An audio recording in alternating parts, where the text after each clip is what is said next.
justru membuka pintu keberkahan rezeki. Ketika kita membiasakan diri berbagi, hati menjadi lebih lapang, rasa syukur semakin tumbuh, dan kita belajar bahwa rezeki bukan hanya tentang apa yang kita simpan, tetapi juga tentang apa yang kita bagikan. Selain itu, memberi dengan sikap yang rendah hati adalah pelajaran penting dalam bersedekah.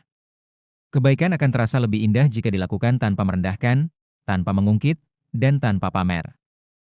Menyapa dengan senyum, berbicara dengan lembut, serta menghargai penerima sedekah sebagai sesama manusia yang sedang berjuang, adalah bentuk adab yang seringkali lebih berharga daripada sedekah itu sendiri.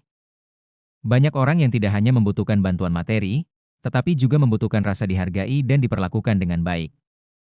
Kebaikan juga dapat diwujudkan melalui waktu dan perhatian. Mendengarkan keluh kesah orang lain, menemani mereka yang merasa kesepian, atau memberi semangat kepada pencari nafkah yang hampir menyerah, adalah sedekah yang tidak terlihat namun sangat bermakna. Kata-kata yang menenangkan dan doa yang tulus bisa menjadi penguat hati bagi mereka yang sedang berada di titik terendah hidupnya. Tidak kalah penting, kebaikan yang dilakukan secara diam-diam adalah contoh yang patut diteladani. Ketika tangan memberi tanpa diketahui banyak orang, disitulah keikhlasan benar-benar diuji. Kebaikan yang tersembunyi seringkali justru lebih murni, karena tidak disertai keinginan untuk dipuji atau dipandang hebat. Hati menjadi lebih tenang, dan niat tetap lurus hanya untuk berbagi dan membantu. Kita juga patut mencontoh kebaikan yang berkelanjutan, bukan hanya sesekali. Berbagi secara rutin, meski sedikit, lebih baik daripada memberi banyak namun jarang. Konsistensi dalam berbuat baik akan membentuk karakter peduli dan menanamkan kebiasaan positif dalam diri. Dari kebiasaan inilah lahir lingkungan yang saling tolong-menolong dan penuh empati. Pada akhirnya, kebaikan dan sedekah bukan hanya tentang mereka yang menerima, tetapi juga tentang kita yang memberi. Setiap kebaikan yang dilakukan akan kembali dalam bentuk yang mungkin tidak kita duga, ketenangan hati, kemudahan urusan, atau pertolongan di saat kita sendiri sedang membutuhkan. Dengan mencontoh kebaikan-kebaikan sederhana ini, kita belajar bahwa hidup akan terasa lebih ringan ketika dijalani dengan saling berbagi dan saling peduli. Karena sejatinya, kebaikan sekecil apapun yang dilakukan dengan ikhlas tidak akan pernah sia-sia, dan sedekah yang lahir dari hati yang tulus akan selalu menemukan jalannya untuk kembali sebagai keberkahan dalam hidup.